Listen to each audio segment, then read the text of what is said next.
Hello friends, I have an interesting video for you today. As you guys know, Elden Ring reviews just dropped. The game launches tomorrow. Everybody is super excited for the game, and in general, it's received ridiculously positive reception because by all accounts and measures, it's freaking amazing. And over on stream today, we were looking at a bunch of these reviews and watching some of the review videos on stream, and we came across IGN's review for the game, which of course was a perfect 10 out of 10. But the contents of the video were really strange. Of course, I have no problem with giving a game 10 out of 10. In fact, everything I've seen with Elden Ring looks like it deserves a 10 out of 10. But in this IGN review, there are multiple contradictions, times when the reviewer says outright in the video multiple times that what he's saying doesn't make sense. And he even spends like 2 minutes within the 12-minute review video explaining one big problem he has with Elden Ring, but he completely forgets about it and ends up giving the game a 10. It's really interesting, kind of funny, and a little sad. Like I said, I think you'll really like this one. Make sure to leave a like. It really does help, and it makes or breaks these videos in the algorithm, so a like would be greatly appreciated. Subscribe and ring the bell, and as always, remember, I appreciate you more than you know. Enjoy the video. In the 87 hours that it took me to beat Elden Ring, I was put through an absolute ringer of emotion. 87 to beat it? Well, this next week is going to be a bit of a sprint. Jesus Christ. A fair amount of sorrow for the hundreds of thousands of lost EXP stolen by some of the toughest boss encounters From Software has ever conceived. A lot of anger, especially at these assholes. Ooh, I hate these guys. And exhilaration from finally getting through that battle that I had been stuck on for an hour. But more than anything else, I was in near constant awe from the many absolutely jaw-dropping vistas, by the sheer scope of an absolutely enormous world, by the frequently harrowing enemies, and by the way in which Elden Ring nearly always found a way to reward my curiosity with either an interesting encounter, a valuable reward, or something even greater. From Software takes the ball that The Legend of Zelda Breath of the Wild got rolling and runs with it. Hold up. Whenever reviewers that I know were extremely hyped for a game start their review with, they keep the ball rolling with what Breath of the Wild got started, I get a little hesitant, like, okay, I'm open. I would love that to be true. I would love this to be Breath of the Wild with Dark Souls combat, but I need a little bit more. I need some evidence of that, because that is a huge claim. Creating a fascinating and dense open world about freedom and exploration above all else, while also somehow managing to seamlessly weave a full-on Dark Souls game into the middle of it. It shouldn't be a surprise to anyone that Elden Ring ended up as one of the most unforgettable gaming experiences I've ever had.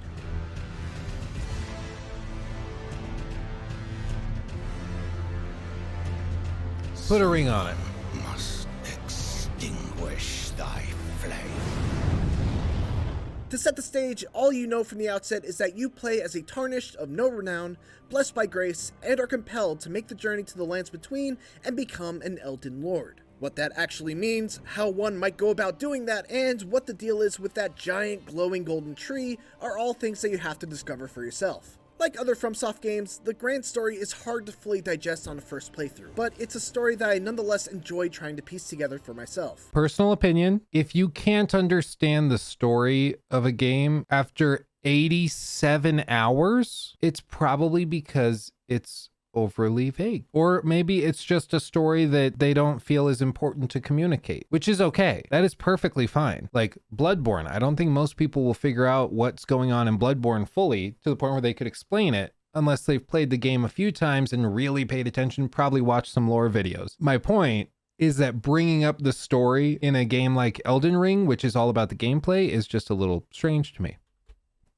I love her hat, though. The organic side stories that kept me most enthralled rather than the grand overarching plot that credits Game of Thrones' George R.R. Martin as its scenario writer. FromSoft smartly doesn't change much in its approach to these from the Souls games, Bloodborne, or Sekiro. You'll just naturally meet characters as you explore and discover the world and become involved in their problems. There are no exclamation point markers on the map, no waypoints to guide you to them, and these... I love that. I cannot stand the Ubisoft style of like sprinkling exclamation points and question marks. If you're going to have an open world and encourage people to explore it, let people explore it. This is interesting enough. You know, you don't have to hold their hand and be like, go here, go here, go here. Because inevitably people will just end up darting between the points of interest. Instead, just let them meander, let them wander. These characters don't always flag you down or initially want or need anything from you. They're just people with their own agendas and goals, whose stories are impacted based on your own actions or inactions. That was actually kind of refreshing in an open world as vast as this one. And it was always exciting to see a familiar face pop up again later, as I was eager to learn about what brought them to this new part of the world and how their journey had progressed. The trade-off, of course, is that without any markers, quest log, or journal, it becomes very easy to forget about certain plot threads and accidentally leave them unresolved by the end. So real quick, this is the danger with hype, okay? Because I know what this guy's thinking and I know how he feels. You're so hyped for this game, you know the fan base is ridiculously hyped for the game. That is an issue. Not having a quest log, not being able to track the relationships. If you're trying to say that these characters you find in the world have their own stories that you encounter and engage with over the course of their the time that you're playing the game, being unable to follow where they are or what you have lined up to do, I think is an oversight. You could say like, oh, well, that was Hidetaka, his master plan, because he wanted to make sure that you felt like you do in real life, where you have to juggle the problems of the world yourself and you have to find solutions to those problems yourself. You can't rely on others to do it for you, or a journal or a book. I'm just like, get over yourself. Like, what are you talking about? This is a video game, okay? Get over yourself. It's okay to say, hey, I would have liked if this game had a journal to track who I've encountered and what they're asking me to do. That is a very minimal request, okay? Again, nobody's perfect. Nobody's nerfect. It's okay to say, hey, this thing could have made this even better, I think, in my humble opinion. But what do you think are the odds that he's just going to totally blow past that and not mention it again for the rest of the review, because he's willing to overlook that shortcoming in order to give the game the score that he really wants to give it? That's a bummer, and I've already felt regret about missing out on stories that some of my colleagues have had, but for me, it was worth it, because even after 87 hours, I never once felt the open world fatigue that usually sets in when my brain gets overloaded by a map absolutely full of unresolved side quest markers. So he says that's a bummer, and he didn't get to see stuff that his coworkers got to see because of this shortcoming, this issue. But it's okay, because he had a good time with the game. Well, like, either it's a problem or it's not, right? Like, just because I can identify issues with like hitboxes in Dark Souls 3, there are issues with the hitboxes. That is a problem. That's an issue. I can love the rest of the game, but there's still an issue, just like with The Last of Us Part 2. If there's an issue, that issue is there, whether or not I enjoyed the rest of the game. You know, I know how this review ends, at least I think I do. So the fact that he's willing to overlook what he admits is an issue that bummed him out while playing, it just shows that it's begging the question. He just wants to give this a 10. He sort of presupposed that he was going to give it a 10. So instead of giving it a 9.5, he's going to give it a 10, even though he's identifying correctly, it seems, actual issues with the way that things are structured. Besides, any missed quests give me extra incentive to continue on to New Game Plus. Hold on.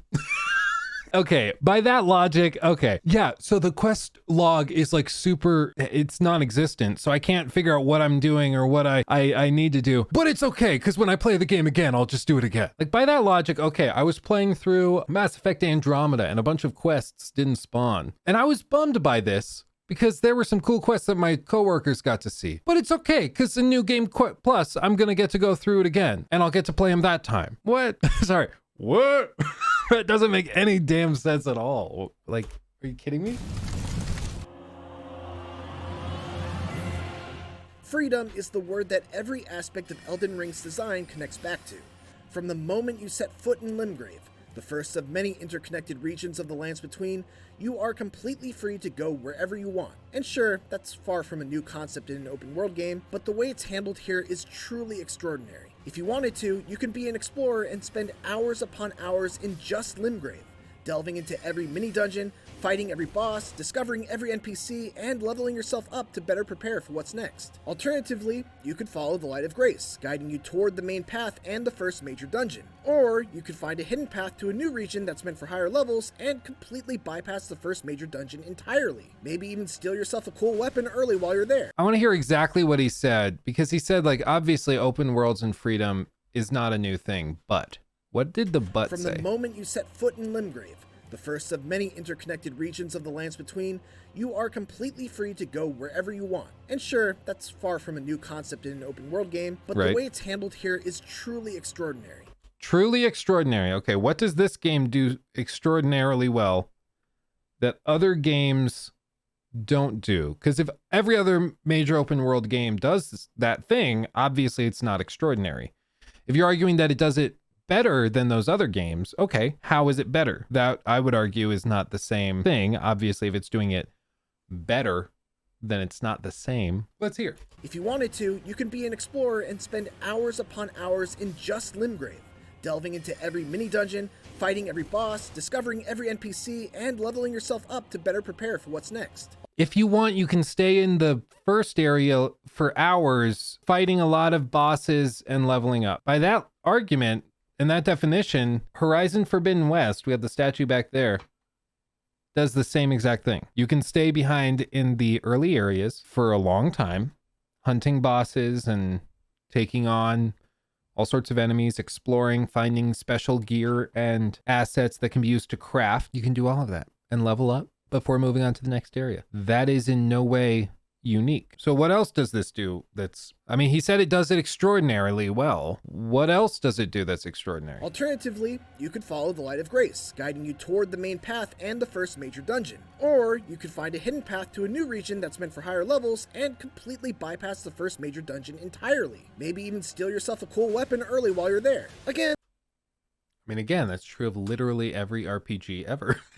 this is not unprecedented, but a few things set Elden Ring apart from games like Skyrim that provide a similar openness. Okay, again, if you, in these kinds of reviews, talking about a game like Elden Ring, when you're only comparing it to Breath of the Wild and Skyrim, that shows me you've assumed that it's playing in that league. You're not comparing it to other games that have attempted open world stuff, even more contemporary examples. You're literally pointing at what many people consider to be the greatest games ever made, and you're kind of building into that in assumption that this is playing in the same realm, which it very well could be. I'm not saying it's not. My watch thinks I'm on a run for some reason. Apparently I'm getting excited. So like Skyrim has tons of issues. Skyrim is a mess in a lot of ways. So to say that because it has similarities, it's just, I'm getting heated. Let's continue. It seems like he's acknowledging everything he just outlined as evidence of this game being exceptional is true of almost every other major RPG that's released in the last 15 years. So now he's going to tell us what it actually does that's exceptional, which begs the question, why did he just spend all that time talking about what all of these other games do? Anyway. For one, Elden Ring doesn't scale enemy levels to your own at all, so jumping into a later region means you're always dealing with stronger enemies. Bro, that's true of literally every RPG. Very few RPGs by default level scale to you. In like The Witcher 3, you can turn that on. Oh, God. Making the risk-reward prospect of doing so very real. But perhaps more notably, the way its different areas are connected makes finding these new ones more than a simple matter of choosing a direction and heading towards it. Limgrave is designed very specifically with a main path in mind that takes you through Stormvale Castle, and finding a way around that feels like you've truly discovered a hidden passage or alternate route. This, I think, is fair to prove that I'm not just being a jerk. I think that's fair. It is true. From Software is filled with some of the greatest level designers in the industry today.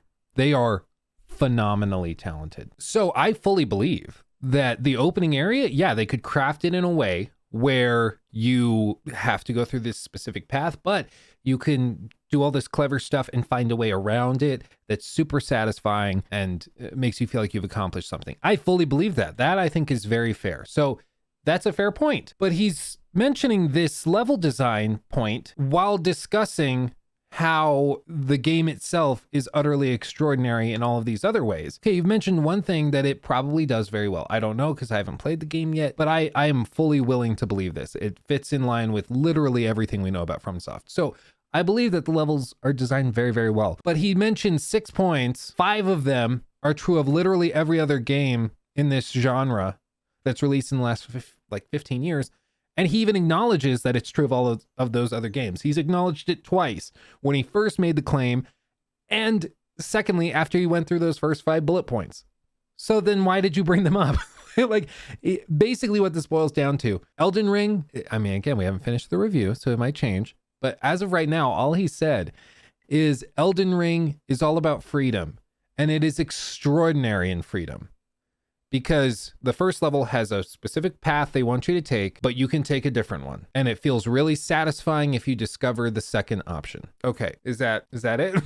Like, that's great, that's cool, but that's not enough to tell me that it's extraordinary, right? Like a game like Divinity Original Sin 2 has a lot of different ways to approach any given encounter, to get around different levels or bosses, and there are many creative ways to do it that you would never think of attempting unless you like saw somebody try it or you just tried to mess around and be ridiculous. Like sneaking a stolen item into an NPC's inventory and then they get attacked by the guards because the guards think that they're stealing from a vendor, and then that creates a whole fight and a distraction over here and you can push in around. That's extraordinary too. So, but like again, when all this guy is mentioned is like Skyrim and Breath of the Wild, it makes me question his experience with other games of this type or even outside this type that he could compare against. Because if you've only ever played Breath of the Wild and Skyrim, yeah, I'm sure this comes off as extraordinary in a lot of ways.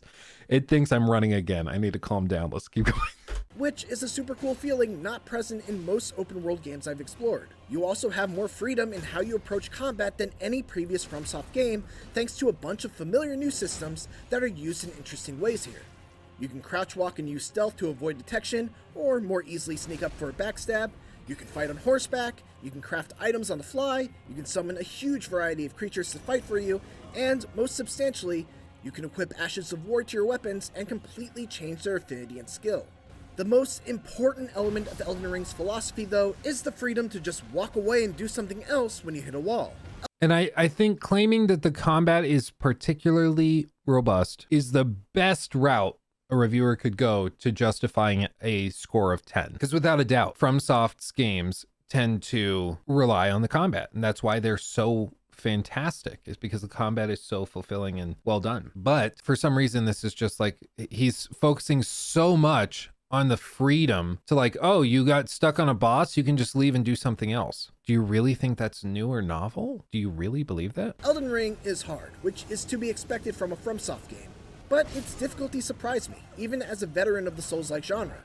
I hit multiple points, even all the way up to the moment I reached the very last boss, where I had unlocked paths to several bosses and simply could not make headway on any of them. But even though I hit dead ends on those paths, there was always somewhere else I can go. A region I hadn't thoroughly explored, an NPC quest that I had set aside for later, a Light of Grace indicator that I had not yet followed. There was never a point in Elden Ring where I was at a complete loss of what to do, and every time I explored those other regions and followed those alternate paths, I would find new gear and items, level up my stats, or learn new spells or skills that would eventually give me the extra edge I needed to power through a boss that had given me problems.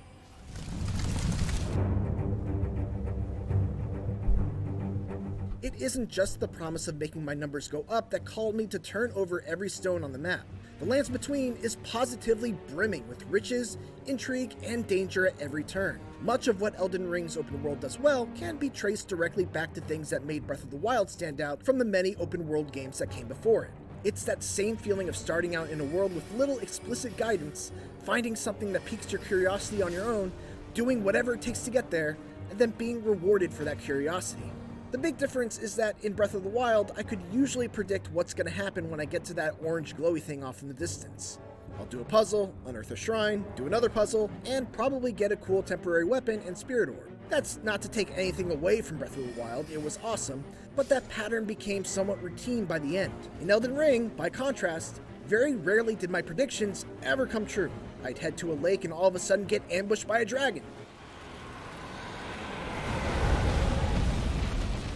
Follow a river. And that confirms what I talked about in the last video on Elden Ring when they released that gameplay where they showed that dragon the first time. I wanted to know if that was like a set boss arena or if that just happens dynamically while you explore the world. From what he just said, you go to a lake, he gets attacked by a dragon. That's awesome. Expecting to collect some minor crafting materials, only to find a dungeon filled with enemies and traps. Enter a cave and get jumped by little goblin men. Or take a seemingly unimposing elevator and find that it just keeps going down further and further and further until, Well, you'll have to get there yourself to find out. Best of all, each of these little excursions rewards your curiosity with something worthwhile.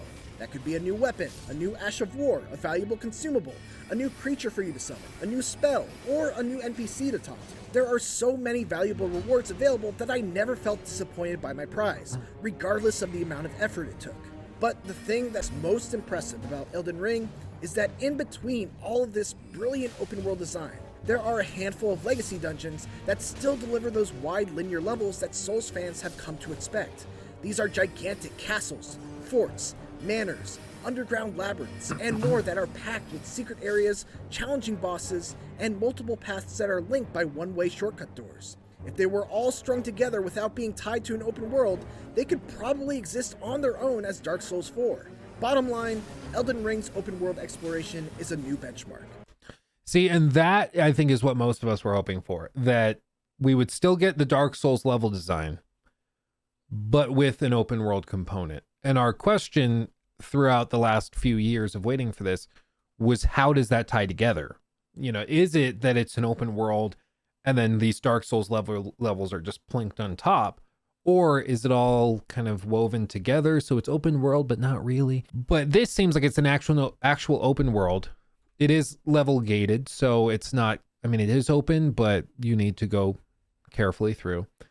But it sounds like it's way more open than even Horizon Forbidden West is, because Forbidden West, it's like it takes 10 hours just to get to the point where the map first opens itself to you.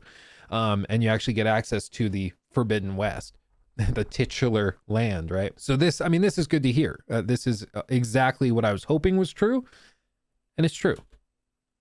It's constantly exciting, rewarding, and full of moments that made me go, holy shit, in a host of different ways. As far as combat goes, Elden Ring is certainly closest to Dark Souls 3 when compared to other games in From Software's library of action RPGs, characterized by weighty attacks, careful stamina management, and a bit of a slower pace than games like Bloodborne and Sekiro.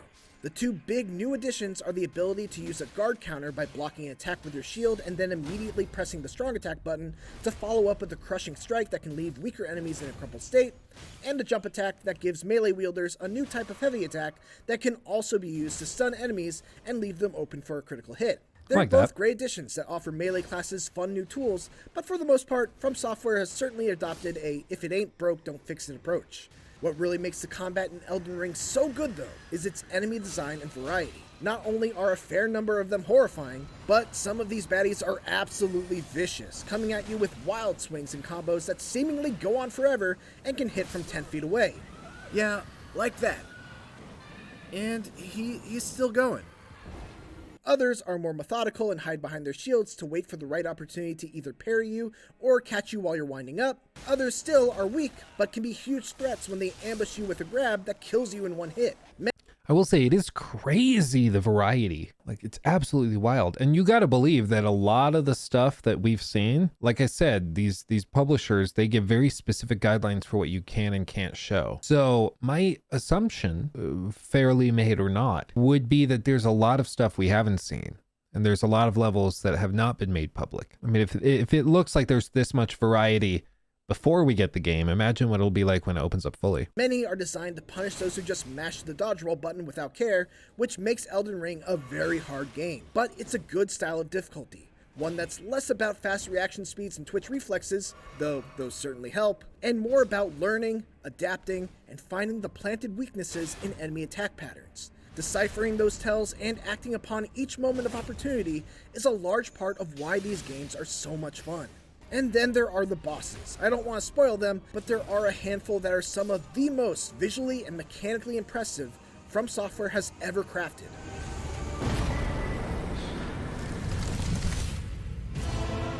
He is a Soulsborne veteran. He's doing the poses as he kills bosses. That's something like, I don't know a single person who does that, except for like 2 people I know who are very, very sweaty Soulsborne players. And they all do that. That's funny. It is no exaggeration to say that Elden Ring is From Software's largest and most ambitious game yet. And that ambition has more than paid off. Even after 87 hours of blood, sweat, and tears that included some of the most challenging fights I've ever fought, and innumerable surprises, there are still bosses that I left on the table, secrets that I've yet to uncover, side quests that I missed out on, tons of weapons, spells, and skills I've never used. And this is all on top of PvP and cooperative play that I've barely been able to scratch the surface of. Throughout it all, while the fundamentals of combat haven't changed much from what we've seen before, the enormous variety of viciously designed enemies and the brutal but surmountable bosses have brought its battles to a new level, even with all the threads I didn't manage to tug on my first playthrough, of which I'm sure there will be several. What I was treated to can easily be held among the best open world games I've ever played. Like The Legend of Zelda Breath of the Wild before it, Elden Ring is one that we'll be looking back to as a game that moved the genre forward. Again, bro, you said there were issues. You called out something that you said bummed you out because it made you miss out on stuff that your friends got to see. And you still give it a perfect score. I mean, again, we can say like, oh, the 1 to 10 scale is more about like the subtitle of masterpiece than it is about the specific number, but it's a 10 out of 10. It did, according to you, the best that it could have possibly done. There's no 10.5 out of 10. There's no 11 out of 10. 10 is for literally, I can't think of anything it could have done better. And you said there was stuff that they did that bummed you out because it made it so you couldn't enjoy things that your friends got to see. Like, again, so much of this comes down to just the reviewer decides if this game is good, if this game is solid, I'm going to give it the 10 star or the 10 out of 10 treatment. That's what I'm going to do. They play it and they're like, this is really good. It's got a couple issues, but really good. I'm going to give it that 10 out of 10. I'm very tempted to do that. And it takes something like Cyberpunk 2077, which is just atrocious, to shake the reviewer out of that, to be like, I wanted to give this a 10 because I was so hyped for it because it comes from the guys that made The Witcher 3. My expectations were so high. I wanted to do that, but I just can't because it's so broken. And even with that, a lot of reviewers still gave Cyberpunk like a 9.5 out of 10 on PC. And then they were like, we didn't play it on base consoles and we aren't sure how that runs, but it's a 9.5. So don't yell at us. Don't downvote our reviews into oblivion, please, dear God. So I don't know, that IGN review is a bit of a travesty. I don't know. There's a way I think to argue that this game is exceptional in a lot of ways. That is not the way you do it. This guy, I think, did a pretty piss poor job of arguing the point.